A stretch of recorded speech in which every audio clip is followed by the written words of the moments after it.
Dad मेरी शादी करा दो। Good morning. Hello India. बड़ों को ढेर सारा प्रणाम, छोटों को ढेर सारा प्यार, और मेरे सारे सब्सक्राइबर कैसे हैं आप सबको ढेर सारा Ram Ram. Ganpati Bappa Morya. Welcome back to my YouTube channel Simi की डायरी में आप लोगों का ढेर सारा स्वागत है। दोस्तों चलिए, मैं अपने वादे के अनुसार आप लोगों के समक्ष फिर से आ गई हूँ। इस चैनल पे मेरा 2 हिंदी नॉवेल कंप्लीट हो गया है। एक उधार का सुख और दूसरा जो था सो मीठी। इसके सारे एपिसोड अवेलेबल हैं चैनल पे। अगर जिसको कि हिंदी नॉवेल में इंटरेस्ट है तो वो जाके देख सकते हैं। और चलिए, मैं वादे के अनुसार अपना तीसरा हिंदी नॉवेल लेके आप लोगों के समक्ष आज आ गई हूँ कि डैड मेरी शादी करा दो। ये मेरी न्यू नॉवेल है, यानी 2020 में लिखा है, और पहले वाला सब जो है वो सब बहुत पुराना नॉवेल था। तो चलिए, आज मैं आप लोगों के समक्ष एक बार फिर से नया हिंदी नॉवेल लेकर के आप लोगों के समक्ष आ रही हूँ। तो देखिए कैसा लगता है। न्यू जनरेशन को देखते हुए लिखा है कि डैड मेरी शादी करा दो। अरे ओ नालायक! हाँ डैड, डैड के बच्चे चल नीचे आ रहा हूँ डैड। अरे सुअर की औलाद! जी डैड। कर क्या रहा है? मूवी देख रहा हूँ डैड।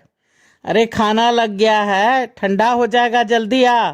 बस डैड 2 मिनट, आप शुरू करो, मूवी बस खत्म होने वाली है। अरे कमबख्त, क्यों चिल्ला रहा है? आज तक शुरू किया है जो शुरू करूंगा? आया डैड, तुरंत आ, वरना वहां जाके मारूंगा। रोज तेरे कारण ठंडा हो जाता है खाना।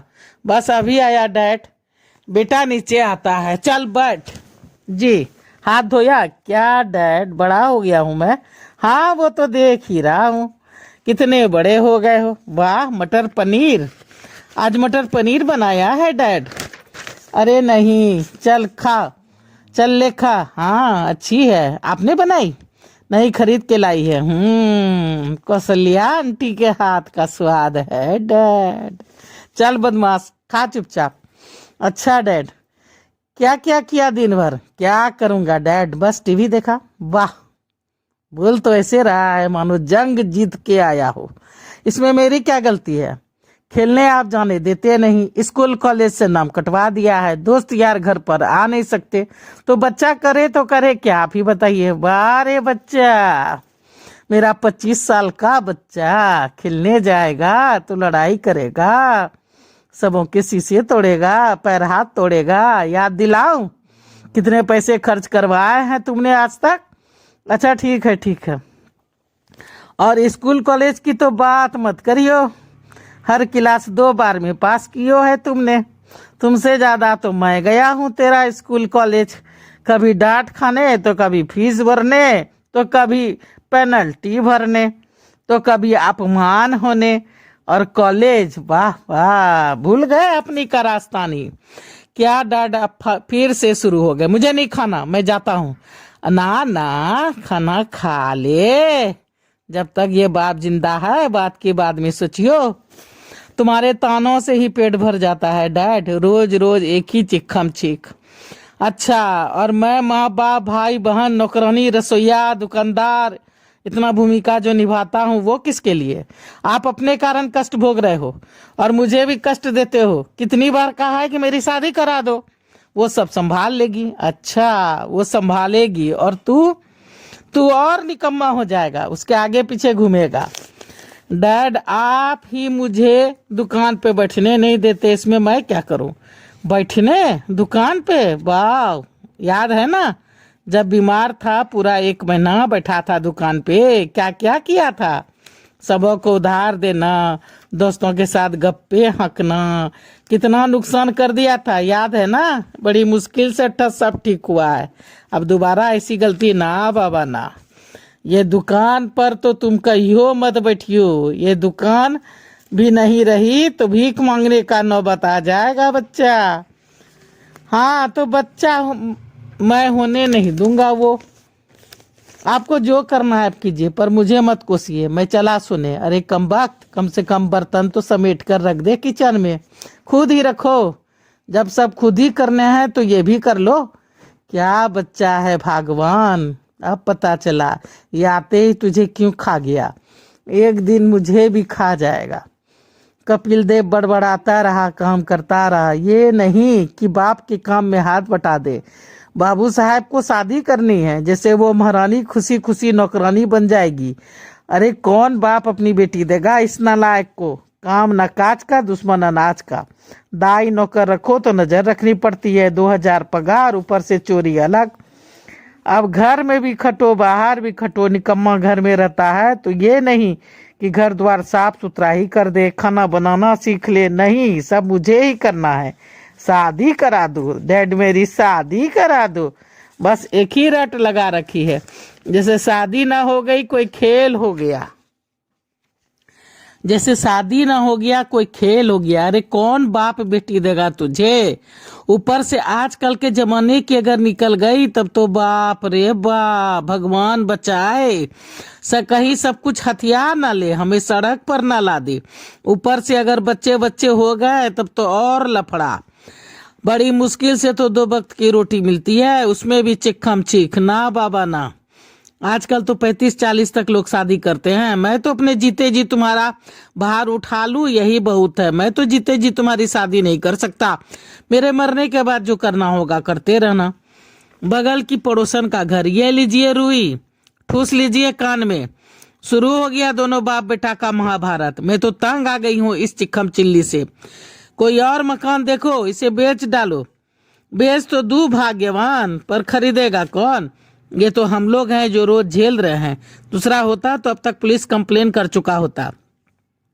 चलो सो जाओ, ये 2 घंटा चलेगा। जब तक ये बूढ़ा पूरा घर द्वार साफ नहीं कर लेता, सारा काम नहीं निपटा लेता।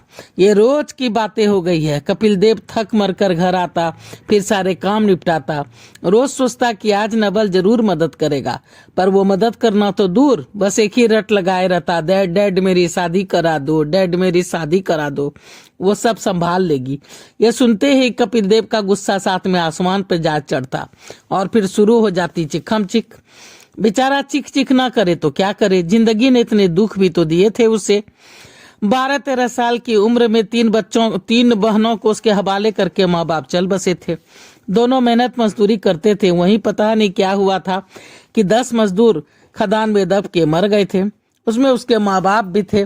मुआवजे के रूप में सबों को जमींदार की तरफ से 1-1 बीघा खेत मिले थे। कपिल देव ने सोचा कि ना बाबा ना, मैं मजदूरी नहीं करूंगा। कहीं मैं भी खदान में दबकर मर गया तो मेरी बहनों का क्या होगा। उसके अपरिपक्व दिमाग में जो कहा उसने वही डिसीजन लिया। खेत खोली बेच के शहर आ गया। शहर में गरीबों का मोहल्ला में भाड़े पर मकान ले लिया। तीनों बहनों को सरकारी स्कूली में दाखिल करवा दिया। खुद एक दुकान पे नौकरी करने लगा। दुकान का मालिक अच्छा था, उसे पढ़ने निकले का मौका भी देता था। उसकी बहनें भी यदा कदा दुकान के मालिक के घर जाके छोटे मोटे काम कर दिया करती थी। वहीं से कपड़े लत्ते और कभी कभी कुछ खाने पीने की अच्छी अच्छी चीजें भी मिल जाती थी। जिंदगी जैसे तैसे कट रही थी। खेत और खोली के पैसे उस छोटे से बच्चे ने बैंक में जमा करवा रखे थे। उसी से तीनों बहन की शादी हो जाएगी, ऐसा उसने सोच लिया था। कपिल देव भी जैसे तैसे पढ़ लिख रहा था और पढ़ लिख करके उसका प्राइवेट से परीक्षा दे के उसने बीए पास कर लिया था और कलर की नौकरी उसे हो गई थी। पर वो दुकान सुबह शाम जाना नहीं छोड़ा था। अब यहाँ उसे पूरी पगार तो नहीं मिलती थी, पर महीने भर का राशन उसे मिल जाता था। कुछ न कुछ कमाई भी हो ही जाती थी। दिन जैसे तैसे कट रहा था। सभी अब कपिल देव को कहते कि शादी कर लो, शादी कर लो, पर उसने सोचा था कि नहीं, पहले बहनों की शादी करूंगा फिर अपना शादी करूंगा। तभी उसके सेठ साहूकार की मदद से जो सामूहिक शादी होता है उसी के थ्रू उसके तीनों बहनों का शादी एक ही बार में करवा दिया गया था। पर वो अपनी शादी नहीं करना चाह रहा था। उसे अपनी शादी के नाम से डर लगता था। वो नहीं चाहता था कि वो जिंदगी, उसके बच्चे भी वही जिंदगी जिए जो उसने जिया है। तभी श्यामा आ गई थी उसके जीवन में। वो दुकान पे सामान लेने आती जाती तो उसे वो घर पहुंचाने के बहाने, तो कभी सामान पहुंचाने के बहाने उसके घर कभी कदार चला जाता था। ये घर जिसमें वो रह रहा था उसकी पत्नी का ही था। वो बूढ़े माँ बाप की इकलौती संतान थी। बापू स्कूल के रिटायर्ड टीचर थे, पेंशन पे गुजर बसर होती थी। काफी उम्र पे श्यामा हुई थी, नाते रिश्तेदार कोई नहीं थे। कपिल पे शायद तकदीर मेहरबान हो गई थी, श्यामा से उसकी शादी हो गई थी। तीनों बहनें भी अपने अपने परिवार के साथ आई थी। इधर दुकान के मालिक का तीनों बेटा नौकरी पे लग गया था। किसी ने भी दुकान पे बैठना उचित नहीं समझा। वो दुकान बेच रहा था तो उसके सास ससुर ने कहा कि तुम ही खरीद लो, क्लर्क की नौकरी में वैसे भी क्या रखा है। कुछ पैसे उसने जोड़े थे, कुछ सास ससुर ने दिए, कुछ इधर उधर से उधार लेकर के उसने दुकान ले ली। उसे एक बात की राहत थी कि चलो कुछ नहीं तो कम से कम भूखे तो नहीं मरूंगा। परदेश में एक छत और एक दुकान हो गई। बहनें अपने अपने घर चली गई। अब और क्या चाहिए। शादी के बाद दिन अच्छे से कट रहे थे। 7-8 साल बीतते बीतते सास ससुर भी चल बसे और फिर वो मनहूस दिन भी आ गया था जिस दिन श्यामा नवल को जन्म देते ही भगवान को प्यारी हो गई थी। कपिल पे तो जैसे आसमान ही टूट पड़ा। 2-3 साल तक तो तीनों बहनें एक एक करके आती जाती रही और उसकी गृहस्थी संभालती रही। फिर सबने उसे दूसरी शादी कर लो का रट लगाने लगी, क्योंकि सभी अपने कामों में व्यस्त थे। पर कपिल के कानों पे जू तक नहीं रेंगी और तब से आज तक का दिन है वो घर, दुकान और नबल तीनों को संभालते आ रहा है। अब इस बुढ़ापे में भी बच्चा ना कमाए, माँ बाप का दुख ना समझे तो बूढ़ा बाप भला क्या करे, चिक चिक तो करेगा ही। कपिल देव अपने ही अतीत के बारे में सोचता सो गया था। तो देखिए दोस्तों, आपको अब इस बुढ़ापे का ये पहला पार्ट आपको कैसा लगता है। दूसरा पार्ट लेके फिर मैं आप लोगों के समक्ष आऊंगी। अगर पहली बार चैनल पे आए हैं तो थोड़ा सा सपोर्ट कर दीजिए, सब्सक्राइब कीजिए, लाइक कीजिए, शेयर कीजिए, कमेंट्स कीजिए, बेल का बटन दबाइए ताकि जब जब मैं वीडियो डालूंगी तो आप लोगों को नोटिफिकेशन मिलेंगे। अब मैं अपनी वाणी पे विराम देना चाहती हूँ। जय भोलेनाथ, हर हर महादेव। और आप लोग का ढेर सारा थैंक्स मेरा वीडियो को देखने के लिए। Thank you, thank you, thank you.